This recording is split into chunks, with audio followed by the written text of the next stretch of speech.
Media మిత్రులందరికీ నమస్కారం.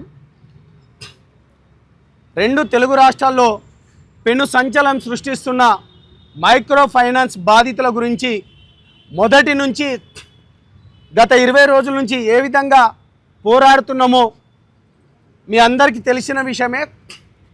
ఇప్పటికే అనేక మంది పరారీలో ఉన్న వాళ్ళు కూడా అరెస్టులు అయినరు, వాళ్ళపైన కేసులు కూడా కావడం జరిగింది.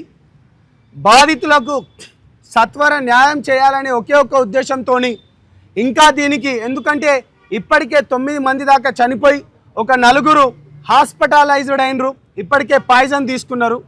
సో వాళ్ళ గురించి అని చెప్పి ఇప్పుడు బాధితుల పక్షానని చెప్పేసి ఇవాళ కాంగ్రెస్ టీపీసీసీ అధ్యక్షులు ఎవరైతే ఉన్నారో మహేష్ కుమార్ గౌడ్ గారికి వాళ్ళ మద్దతు కోసం రావడం జరిగింది. ఎందుకంటే ఇవాళ కాంగ్రెస్ పార్టీ తెలంగాణ రాష్ట్రంలో ఉన్నది కాంగ్రెస్ పార్టీ కాబట్టి వాళ్ళ అధ్యక్షుడిని కలవడం జరిగింది.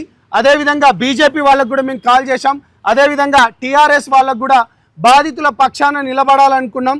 అందులో భాగంగానే ఇవాళ మహేష్ కుమార్ గౌడ్ గారికి వచ్చేసి ఇవాళ పేద బిడ్డలు మోసపోయినరు, మీ దగ్గరికి వచ్చిండ్రు, ఇవాళ ఉన్నది మీ ప్రభుత్వం, ఇప్పటి వరకు బాధితులకు న్యాయం జరగటం లేదు, కాస్త స్లోగా జరుగుతుందని మేము మహేష్ కుమార్ గౌడ్ గారిని అడగడంతో సానుకూలంగా స్పందించడంతో కాకుండా ముఖ్యమంత్రి గారు దీనిపైన సత్వర విచారణ కూడా చేస్తున్నారు, పోలీస్ శాఖ కూడా దీనిపైన చాలా సీరియస్గా ఉన్నారు అనుకుంటా కూడా చెప్పారు. సంబంధిత పోలీస్ అధికారులకు కూడా డైరెక్షన్ ఇవ్వడంతో పాటు దీనిపైన ఎక్కడా తాత్పర్యం చేయడం లేదని కూడా అన్నారు. కానీ నేనేమంటున్నానంటే ఈ ప్రభుత్వంలో ఇప్పటి వరకు ఉన్న ఏవైతే శాఖలన్నీ మీ దగ్గరనే ఉన్నాయి కాబట్టి దీంట్లో ఎవరెవరైతే ఉన్నారో మేము మొదటి నుంచి చెప్తున్నాం, ఇక్కడ కావాలని ఎవరిని టార్గెట్ చేయడం లేదు, ఇక్కడ వాళ్ళు చెప్పిన మాటలకి అంటున్నాము.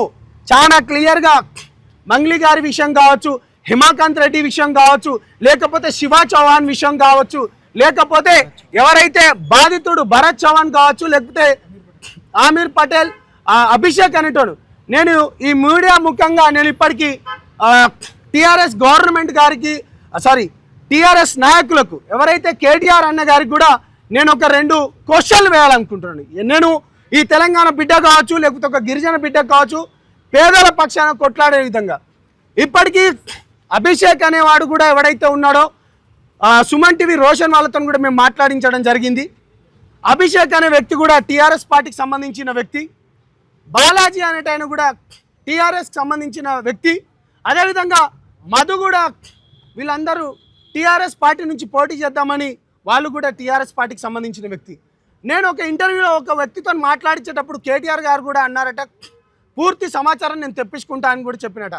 అన్న కేటీఆర్ అన్న, మనమందరం కలిసి ఉద్యమాలు చేసినాం, ఇవాళ ఈ బిడ్డలు మీకు ఓట్లేసిన లంబాడి గిరిజన బిడ్డలు ఇవాళ మీకు ఓట్లేసిన వాళ్ళు వీళ్ళు మన సాక్షాత్తు కేసీఆర్ గారే చెప్పిండ్రు, ఇవాళ వీళ్ళ పక్షాన మీరు ఎందుకు నిలబడట్లేదు, ఇవాళ ఉన్నది కూడా దీంట్లో ఉన్నది కూడా మన బిడ్డలే, ఒకసారి అభిషేక్ కావచ్చు కానీ, లేకపోతే బాలాజీ కావచ్చు కానీ, లేకపోతే మధు కావచ్చు కానీ, మీరు ఎందుకు దీన్ని ముందుకు తీసుకెళ్లడం లేదు మీ పార్టీ తరఫు నుంచి కూడా? ఎందుకంటే జనాలు అనుకుంటున్నారు, లోపట అనుకుంటున్నారు, ఇది మన పైన వద్దు, మీ పార్టీ పైన ఇవాళ మచ్చొద్దు, మేము ఇక్కడ కావాలని ఎవరినో అనడం లేదు.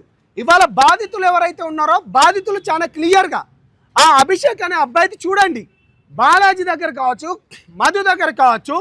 ఈ విధంగా నేను ఇంకొకటి ముఖ్య విషయం చెప్తున్నాను, సూర్యాపేటలో కూర్చొని బాలాజీని దగ్గర పెట్టుకొని సెటిల్మెంట్ చేస్తున్న వ్యక్తి కూడా ఇవాళ మీరు తెలుసుకోండి ఎవరనేది, అని ఏ పార్టీకి అనేది ఆయన సంబంధించి తెలుసుకోండి. బాధితులకు మాత్రమే న్యాయం జరగాలి, మేము ఇక్కడ ఎవరిని టార్గెట్ చేయడం లేదు. నేను మీ మీడియా పక్షాన ఇవాళ ఇక్కడ కూడా వచ్చి ఒక రిక్వెస్ట్ చేస్తున్నాను. ఇప్పటికే మహేష్ కుమార్ గౌడ్ గారు చాలా క్లియర్గా చెప్పిండ్రు, మంగ్లీ గారి పైన కూడా కేసు అయింది, అదేవిధంగా శివ చౌహాన్ వాళ్ళు ఎవరెవరైతున్నారో వాళ్ళందరిపైన కూడా కేసులు అయిందని అంటున్నారు. రైట్, మీ ప్రభుత్వాలు ఏం చేస్తున్నారో మీరు చేయండి. మేము ఒకటే ఈ వేదిక తరపు నుంచి మేము మళ్ళీ చెప్తున్నాము, ప్రాణాలు పోతున్నాయి, చాలా మంది పేద బిడ్డలై ప్రాణాలు పోతున్నాయి. నేను మంగ్లీ గారికి ఒక రిక్వెస్ట్ చేస్తున్నాను, అదేవిధంగా గిరిజన సంఘ నాయకులకు ఎవరైతే నాకు ఎవరైతే కాల్ చేసిండ్రో నా పెద్ద మనుషులకు కూడా భాయ్ బియానస్ సేన్ రామ్ రామ్, నేను మీకు కూడా ఒకటి రిక్వెస్ట్ చేస్తున్నాను, పేద బిడ్డల దగ్గర నుంచి వచ్చిన డబ్బులన్నీ మిస్యూజ్ అయిపోయి వాళ్ళందరూ చావులకు దగ్గర అవుతున్నారు. నిజంగానే మనం కూర్చొని మంగ్లీ అక్కకు నేను స్వాగతిస్తున్నాము. మంగ్లీ అక్క నువ్వు రా, నువ్వు మా బిడ్డవి, నువ్వు మా దగ్గర ఉన్నావు. వాళ్ళతో మాకు సంబంధం లేదనుకున్న ఫోటోలు తీసినాం, వీడియోలు తీసినాం. ఒకటే ఫోటో అన్న కాడ మిరపతోట ఫోటోలు కూడా తీసినాం. మీ ఇంట్లో మధుగాడ వచ్చింది కూడా తీసేద్దాం. ఇవన్నీ పక్కన పెట్టేద్దాం. ఇప్పటి వరకు 9 మంది చనిపోయినరు. చేతులు ఎత్తి దండం పెడుతున్నా, ముందుకు రండి. డబ్బులు ఎక్కడెక్కడ ఉన్నాయో నేను ఇవాళ జనసేన పార్టీలు ఉన్నా కదా, నాకు ఆంధ్రప్రదేశ్ నుంచి కూడా నాకు కాల్ రావడం జరిగింది. నాకు ఎక్కడైతే ఉందో గుత్తి ప్రాంతంలో కూడా ఎవరైతే వీళ్ళు ఏంటది గోకులనంద ఇన్ఫ్రా పేరుతోని ల్యాండ్ కూడా తీసుకున్నది కూడా మా పార్టీకి ఎవరైతే మార్కెట్ కమిటీ డైరెక్టర్ ఎవరైతే ఉన్నారో వాళ్ళు కూడా కాల్ చేయడం జరిగింది. చాలా స్పష్టంగా భూములు కొన్నారు వీళ్ళు, ఎక్కడ పడితే ఇబ్బడి ముబ్బడి భూములు కొన్నారు. ఆ భూముల కూడా 20 రోజుల క్రితం బోర్డు ఉండేట, ఇప్పుడు అది బోర్డు కూడా లేదట. దయచేసి చేతులెత్తి నమస్కరిస్తున్నారు. నా జాతి పెద్దలకు కావచ్చు, కానీ నేను స్వాగతిస్తున్నాను. ఇక్కడ మాకు ఎటువంటి లేవు. మంగ్లీ గారికి మేము స్వాగతిస్తున్నాం. మీరు ఏమాత్రం గతం జరిగిపోయినది, పేద ప్రజల పక్షాన మీరు న్యాయం చేద్దామంటే రండి, కూర్చుందాం, మాట్లాడదాం.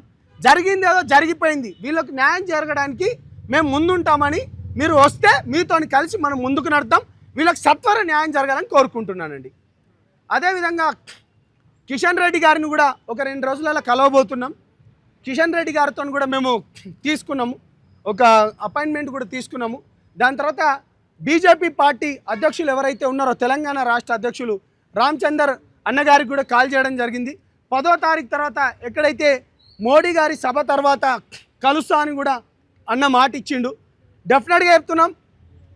అదేవిధంగా మా ఎమ్మెల్యేలు, మా ఓట్లతో గెలిచిన ఎమ్మెల్యేలు ఎవరెవరైతే ఉన్నారో దయచేసి ఇప్పటి వరకు స్థానిక ఎమ్మెల్యేలు మీరు ఎందుకు మాట్లాడడం లేదు, స్థానిక ప్రజాప్రతినిధులు మీరు ఎందుకు మాట్లాడటం లేదు, దేవరకొండ ప్రాంత ఎమ్మెల్యే ఎందుకు మాట్లాడటం లేదు. ఇంతకు ముందు ఒక మిత్రుడు కూడా చెప్పినాడు, మీ పైన దయచేసి ఎలిగేషన్స్ కాదన్నా, ఎవరిని ఎలిగేషన్స్ చెప్పాలనేది లేదు.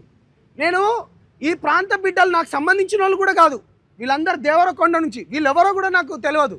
అయినా కానీ మేము ఎందుకు కొట్లాడుతున్నామంటే నీతి న్యాయం ధర్మం వైపు కొట్లాడుతున్నాం. వీళ్ళకు మంచి జరగాలనే ఒకే ఒక ఉద్దేశంతో కొట్లాడుతున్నాం. కాబట్టి మొదటి నుంచి ఎవరైతే ఉన్నారో వాళ్ళ తరపు నుంచి నేను మాట్లాడుతున్నాను. స్థానిక ఎమ్మెల్యేలు, ప్రజాప్రతినిధులు, అదేవిధంగా నల్గొండ జిల్లాలో ఉన్న మంత్రులు, ఎమ్మెల్యేలు చేతులెత్తి నమస్కరిస్తున్నాను. ఒక రిక్వెస్ట్ చేస్తున్నాను, మీరు కూడా బాధితుల పక్షాన నిలబడండి, మాట్లాడండి. తెలుసో తెలియకుండానో భూములు అమ్మేసుకున్నారు, బంగారాలు అమ్మేసుకున్నారు, ఇళ్లకు పట్టాలు కూడా అక్కడ పెట్టేసుకొని మిగతా బ్యాంకులలో కుదోబెట్టుకొని మరీ డబ్బులు ఇచ్చిండు. దయచేసి దీనిపైన ఆలోచించాలని కోరుతూ మిగతా పార్టీల నాయకులు కూడా స్పందించాలని నేను ఒకటే విన్నవించుకుంటూ వాళ్ళందరినీ కూడా స్వాగతిస్తున్నాను. మంగ్లీ గారితో పాటు మా జాతి పెద్దలను కూడా ఎవరెవరైతే నాకు కాల్ చేసినారో నేను వాళ్ళతో ఒకసారి మాట్లాడతాను. మీ మీడియా ముఖంగానే చెప్తున్నాను. వాళ్ళందరితో ఒక కమిటీ లెక్క కూడా పెట్టుకుంటాం. సత్వర న్యాయం గురించి వీళ్ళందరి తరపున మరింత పోరాడుతూ త్వరలోనే కిషన్ రెడ్డి గారు కూడా పోరాడతాం. అదేవిధంగా డీజీపీ గారు కూడా చెప్పారని, మహేష్ కుమార్ గౌడ్ గారు చెప్పారు, వాళ్ళందరిపైన కేసులు కూడా అయినాయని చెప్తారు.